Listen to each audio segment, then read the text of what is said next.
Hi guys and welcome back. I hope you've all been well. Today we'll be using a method of washing the vehicle today that I like to use mainly in winter. It enables me to clean the car without getting everything out like the pressure washer, the lamps, everything. So make sure you stay to the end and watch everything. Thanks.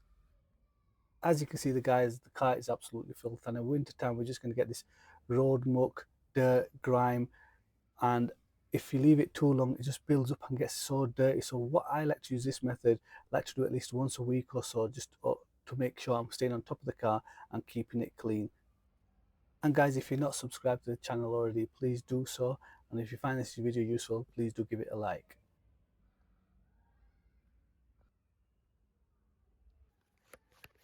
So today we'll be using three main products. To begin with, I'm going to be pre-treating the whole of the vehicle with a citrus cleaner, going around and spraying it all over the car. I'm not going to be holding back, making sure I get the whole vehicle covered. These IKF sprays are decent. The bigger ones that cover the whole car, they're even better, but they're a bit expensive. They start around £100. So this spray is good. You can use a hand trigger one, but you'll be there forever. So I like to use these IK sprayers to get this onto the vehicle. So I'm just going ahead and covering the whole car, paying close attention to the lowers and just covering it with this citrus cleaner.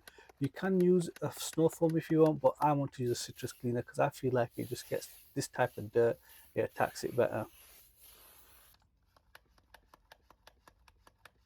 With it being winter, we've got some extra dwell time because it's not in direct sunlight either. We've got an overcast day today.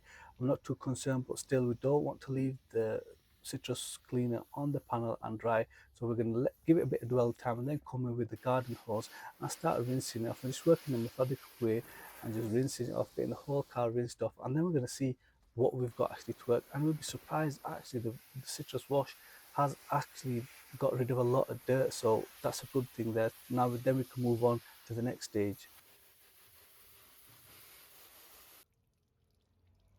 Now we're just coming in to giving you a close-up of how it's actually shifted a lot of the dirt. There's still a light film, and that's where we need to come into the next stage, but most of that dirt has gone.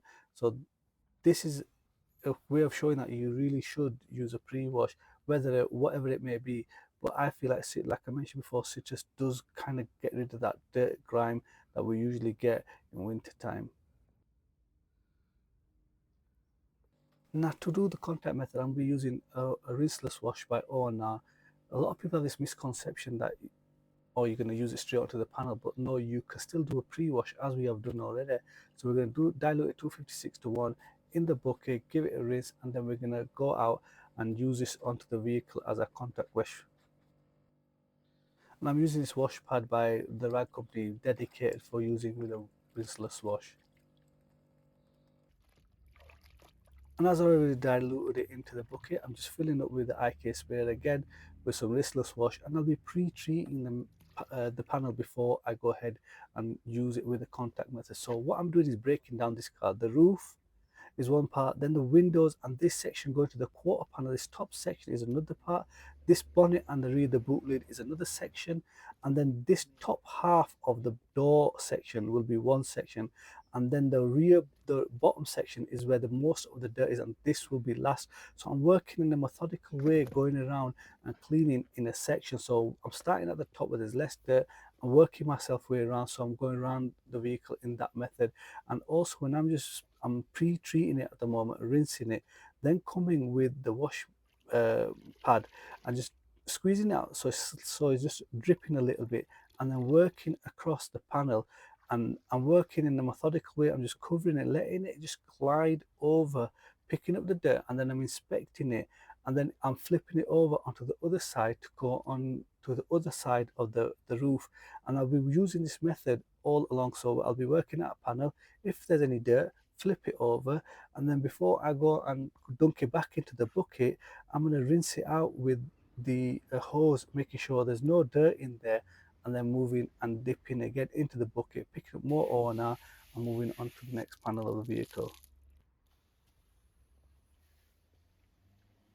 So as I mentioned, I've done the roof. I'm pre-treating the window, this top section here, around the A pillars, the B pillars, and the rear back quarter, and then I'll be just coming in with O&R and just working that area, and then I'm inspecting it afterwards. I've done this section to see if there's any dirt in there, but mainly this top halves are not that dirty, but still I'm just still inspecting, and if there is any dirt, I'll be looking at rinsing it off or flipping over the pad, and then using the other side for another section, and just working my way around the whole car in this methodical manner.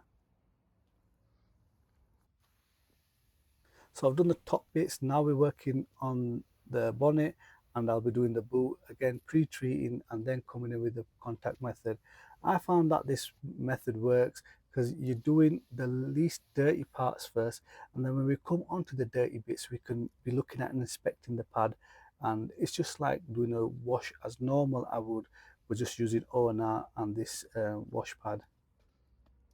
And I'm not using no pressure. I'm just letting it glide over and pick up the dirt if there's any dirt there, and just cleaning away. And at these areas, it's just a light film. I'm letting O&R do the work and just glide over and give us that lubricity and pick up any dirt if there's any. And I've just moved on to the back session and just repeating it over again. These top areas mainly, once you use a citrus cleaner, or whatever you want to use, it will, they're not that dirty. We just clean that little film of dirt that is there, but the lower section, that's where we need to pay more close attention. Now, I've done them three sections: the roof, the window, A-pillar, the boot, and the bonnet. Now I'm coming in and breaking this top bit into two again. Now this door section, going over a bit of the top wing, that is one section for me, so I'm pre-treating it, making sure there's enough on on there, and then I'll be coming in with a contact method and using the pad, and I'm just gliding over, working in a methodical way, just doing a section, going across and coming back around. You can do a door at a time or go straight across, but as long as you've got that section cut off, as you can see, you can probably see there a line of dirt at the bottom. That's the most dirtiest part. We'll come in for a close-up and I'll show you what it looks like. And this just depending on your type of car or what shape it is, whatever, just break it down into sections. There you can see the dirt at the bottom, and the top half has been cleaned, so that is where the most of the dirtiest part is going to be as we get lower to the vehicle, so I want to leave that to last. Now this is when I'm going to pay close attention. I want to put as a lot of O&R onto the body, so it gives it that extra lubrication. And then when I come in with a pad, I'll be inspecting it every time I wipe over. I'll have a look and see if there's any dirt. If there's a lot of dirt, that's it. I'm flipping it over and moving on to the other side. Or you could just rinse at that time. But I've got two sides to the pad. So this section, look, there is dirt, and that's the most of the dirt we've actually had throughout the whole vehicle. So I'm now using the other side to move on to the other bit of the door and clean the rear part, and then just using that and wiping it across. Now I know there's a lot of dirt. Well, there's some dirt in this on this pad.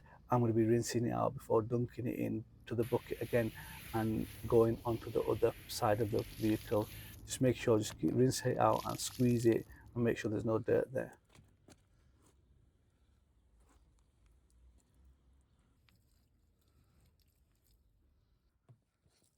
And if you remember this back bumper around this arch, this is where a lot of the dirt was, and you can see I've just picked it up there, that leaf, and that's it, just leaving it to the end. I will just rinse that out and then continue on to the bumper. So I just want to show you how much dirt there was actually in this bucket. Because of me just rinsing it, the pad out constantly, and before I went into the bucket, there's minimal dirt in left over.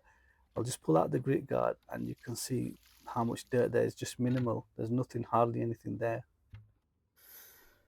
It's advisable to release any pressure out of these pump sprays before putting them away. Now we're coming around looking at the car. It is clean. We just got some tar spots around there, but I'm not too concerned about that. But most of the dirt has been taken away, more or less all of it.